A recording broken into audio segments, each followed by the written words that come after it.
Big news coming out of the mountains of Northeast Georgia. Gunnar Stockton's committing to the University of Georgia, Matt. This is big news for sure for Georgia. Yeah, another five-star quarterback. I feel like we make a video about a five-star quarterback coming to Georgia every year, and they got another one in Gunnar Stockton. Dude's going to rewrite the history books in the state of Georgia for passing. He's going to pass Jake Fromm, Deshaun Watson, Trevor Lawrence, all of that. Four-year starter. So dynamic. I know you've seen him play before, but the first thing I noticed watching his film as a freshman is just how fundamentally sound he is and his footwork in the pocket. He's always moving. He's moving those feet. He's got a quick release. He's been training with some of the best guys in the state. He's been a prospect for a long, long time now. And even when he was committed to South Carolina, Georgia's been they keep recruiting him. And he was always been their number one guy. Very, very big deal here. One of the top players in the country, Dean. They've liked him for a while. This is not new that Georgia likes him, has liked him. With Mike Bobo leaving from Carolina to go to Auburn, maybe it felt like for a second that might be where he wound up, but Yeah. clearly not, because if someone's making this decision, this early in the cycle, it's not that early, but Right. look, he's a good player, man. He's definitely, there's some things he does that I wonder if it will work as well in the SEC as it does Yeah. right now in high school football, and I can say that about a lot of prospects. He's not as tall as maybe you would want someone to be at the position. But people that know a lot about quarterbacks have said that his rhythm, his anticipation, those are the things that are what makes Gunnar Stockton a scary prospect, Matt. Yeah, and his ability to run the ball. He's listed at 220. I don't know if he looked 220 pounds when you saw him, I but he can mean, move. He can move really well for 220 pounds. He's faster than most linebackers, unless you run against Roquan or N'Kobe Dean or a guy like that. But he's tough to bring down for defensive backs, too, once he gets to that level. I mean, he can really put his shoulder down and run. So he's tough. He's a competitor, and we saw that if you watched the game against Prince Avenue. He plays with fire and energy and passion and emotion, and sometimes too uh, much fire and emotion. sometimes too much. You're right. So, yeah, he gets away with throwing off his back foot at this level and this stuff like this. He can Are we pretty get? much do Are we going to start anything getting once picky against. now? Because I can We're always get not, picky. but we can. But at the end of the day, this is a playmaker, and he's a guy who can beat with both his legs and his arm.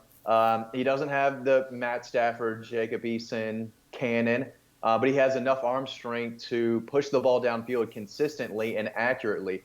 His arm is good enough to play at Georgia and win you big games. But there's definitely a lot to like, and we made a video when he decommitted from South Carolina. Is Georgia in the mix? A lot of people thought, no way this guy comes behind Brock Vandagriff and sits. We have our guy. That's not the case. This kid loves Georgia and wanted to be a Bulldog, and he's going to make Brock work for it. So the quarterback room is talented once again. So, I know that area of Northeast Georgia really well, and it is surprising to me. Well, first of all, let me say this about that area and where Gunner's coming from. That is a loaded up Georgia area. That is as thick with Georgia people as it gets. South Georgia is in the same universe as that corner of Georgia. I do wonder why Clemson, which is closer than Georgia in terms of a drive, or right on top of closer, was not more in the ball game here. And he is almost exactly the type of quarterback that Clemson would be after, and he's not. That did never. What am I missing there, Matt? They did offer him, I believe, and I remember thinking at that point, well, Clemson could be really tough to beat, kind of Right, in their backyard, different state, obviously, but nothing ever transpired. And I don't know who their guy is behind DJ. Ugungale. Yeah. DJ, let's just call him DJ. Yeah. I don't know who the guy is, and usually they stack him up. And I thought Gunner would be, like you said, an excellent next guy in line, but doesn't appear that way, obviously, as he has committed to Georgia. This is a really big deal. Well, it's a big deal because everybody that watches these knows when I turn this way. When you start looking at the quarterback situation for Georgia, you've got two guys that just signed who've won state championships, and Brock and Carson. Or I should say their full names: Carson Beck, Brock Vandegrift. You've got two guys that have won state championships. I think JT Daniels won a state championship in California. Okay, now this guy at Rabun, it's going to be challenging for him to win the state championship because Rabun doesn't have the kids that some of the teams that they deal with. But if you go watch them play, there's not a lot of high school players like Gunnar Stockton. When he gets to the SEC, there are things I question. The height is going to be something that people are going to pick about with him all the time. Is he going to have the ability to run Matt like he does in high school? I'm skeptical of that. But if you liked the way Steve Young played, then this guy is not Steve Young, but he's a guy who has a mobility, anticipation, and he's far more fiery than Steve Young. And I think that if that's what you are, then that's good. But you have to be in control all the time. And there are times when I see with Gunnar Stockton that it's too much for me. And a quarterback, has got to perform all the time. And I think you can get away with that in high school. I don't know if you can get away with that in the SEC. And we're just going to have to see if that's the case. But in terms of the physical ability, his anticipation is, I would say, exceptional. I think he's a little heavier. Johnny Manziel, I think he plays with that type of same type of skill set. He can dance in the pocket, make plays with his feet, but not as fast as Johnny Manziel. Right. But can still hurt you there. But if there's an open guy down the field, he's going to find it. He's going to make a play in crunch time. He's always just seems a step ahead of everyone. Very smart player. And can play a little wild at times and make a mistake here and there, but that's going to happen. But he's going to make a lot of plays for you, and he's going to be fun to watch. I think if he passes that grandma girlfriend test, if you took them out to watch his game, yes, he's a quarterback. He's going to make the plays, but it's easy to say like, oh man, this kid's on another level. It just comes so easy to him. That's a good way to put it. I mean, I watched Brock 7 times, I think it was, live in 2020. I've seen Gunnar twice live, and I get the feeling I'll be seeing him more often live. And again, I know that area of Northeast Georgia extremely well. It is not gifted in terms of athleticism. And so when you have someone as gifted as he is with athleticism playing against folks from up there, it really does make it look like everybody's in slow motion. But he's, cocky. He's got something to say, but he backs it up. And, now he's getting into a situation where, and again, people are going to take this stuff. I feel like sometimes people take this stuff the wrong way. I'm telling y'all what I see. I don't want people to misconstrue this as, me killing the kid. It's what he does. And when he gets to the SEC and when he gets to that quarterback room at Georgia, it's going to be a very different competition. There's going to be some straight up killers in that quarterback room that he's going to have to fight his way through.